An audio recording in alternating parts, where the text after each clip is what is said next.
Welcome back to the channel. It's your boy Rich Latta here, back with another video. Today we're going to be talking about Unrivaled laying a possible Godfather-like, Lionel Messi-like offer on the table for Caitlin Clark. Now, Unrivaled, if you haven't heard, is an alternative league started up by Breanna Stewart and Nafisa Collier, and it will run according to them, so players do not have to play overseas during the WNBA offseason.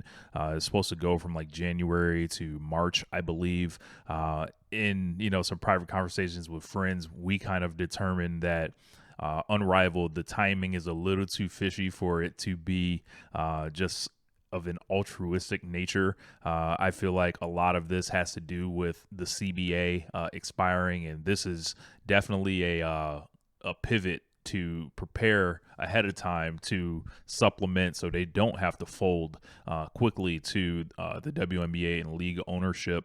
As far as Unrivaled, like what I kind of thought about it going into it, I wasn't sure about it. I thought it was a little gimmicky, and I hold the WNBA in such reference, like as far as like that's the major leagues. That's like this is a side thing. It's a gimmick kind of because it is 3-on-3 basketball. It is going to have a modified court, and it's 3-on-3. So like you kind of whatever. But it's going to feature a lot of top talent from the WNBA. Player after player has declared for this league, including like 20. They have 30 total players. 26 have already stated their intention to play. And it's kind of like a who's who. As a matter of fact, let's go through the list. Alrighty, so I pulled it up here on my phone. So we've got Breanna Stewart and Nafisa Collier, of course, as I mentioned, Brittany Griner, Chelsea Gray, Enrique Ngumbawale, Jewel Lloyd, Kelsey Plum, Ryan Howard, Kalia Copper, Jackie Young, Angel Reese, Dearica Hamby, Kayla McBride, Marina Mabry, Satu Sabali, Alicia Gray, Natasha Cloud, Skylar Diggins-Smith, Rakia Jackson, Courtney Vandersloot, Brittany Sykes, Shakira Austin, Dejanay Carrington, Tiffany Hayes. Also, they have signed Paige Beckers to a huge NIL deal, including ownership, and she will debut in the 2026 season. Perhaps, that being her first real taste of professional basketball, because there may not be a WNBA season to begin at that time. And, as far as like Caitlin, according to Front Office Sports, they are going to start a full court press on, getting her. And so Lionel Messi, a huge soccer player, basically came to the MLS. And, for years and years, he played, overseas, obviously with the huge club teams. He's getting older, so they wanted to, get him in. But to get Lionel Messi to come to America to play soccer, he was going to need a little bit of a taste. So from, salary alone, that wasn't going to work. So Inter Miami, basically, they constructed an unprecedented deal that gave him a $150 million contract, partial ownership, and other financial incentives. Apple itself even agreed to share revenues from MLS's season pass, just like to get him. So that's crazy. If they're doing something similar for Caitlin Clark, that kind of would be totally worth it. She obviously is the linchpin for the WNBA CBA that is going to be, negotiated over. Having her would legitimize Unrivaled to a lot of people.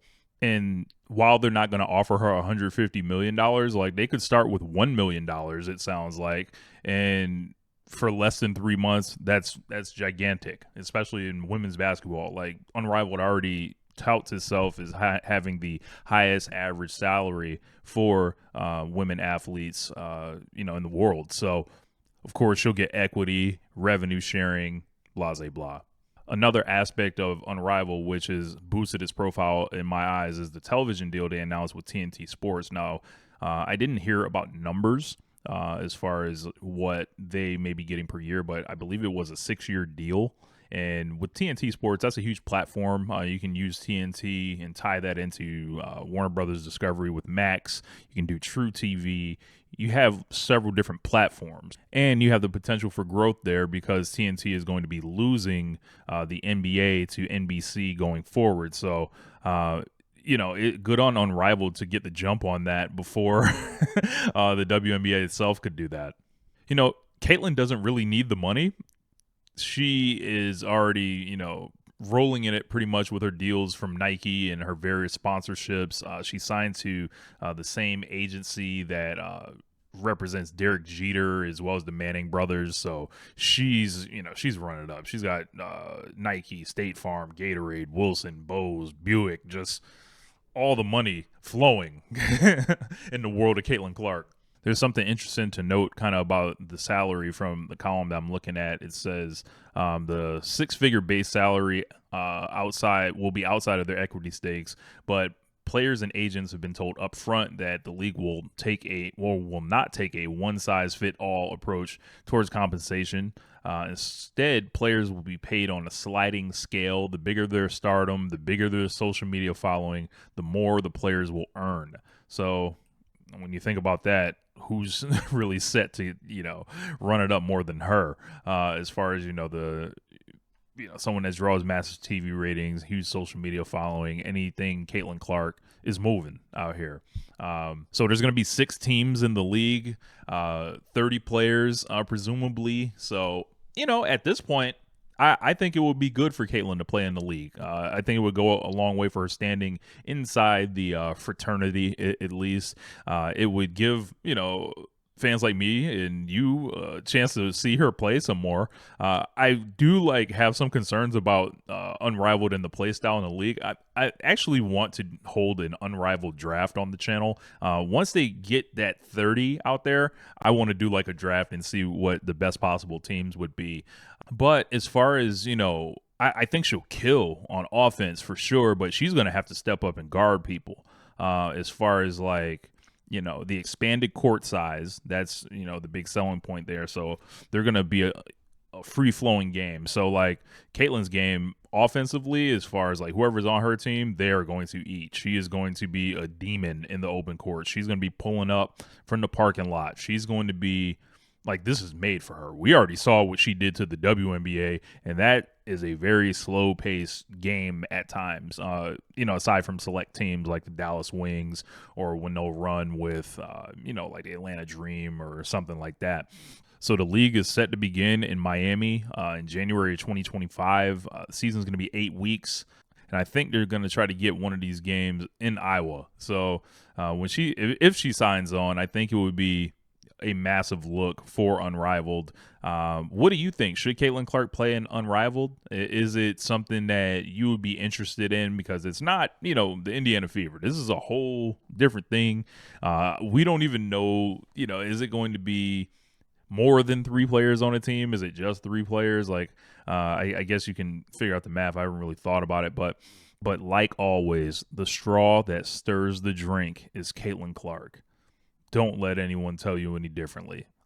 I think it was smart on her behalf to wait this long to be able to command such attention. Not committing so soon basically would just take her off the table. You see what everyone else kind of gets, and then you realize you're different, and she is. So should Caitlin Clark commit to the league, I would look for someone like A'ja Wilson to then commit to the league. So I think there's a little synergy there going on. One interesting thing, Sabrina Ionescu is not announced for this league. I think of Caitlin, I think of A'ja Wilson, I think of Sabrina Ionescu. I think of no Indiana Fevers players at all playing on this so far. And I feel like there's something there, at least from Nike with the first 3 I mentioned, with Wilson, Ionescu, and Clark. I don't know because, Stewart is Puma, and the shoe companies really control a lot of, this stuff. So hopefully they get out the way for the sake of basketball, for the sake of us being able to talk about this stuff.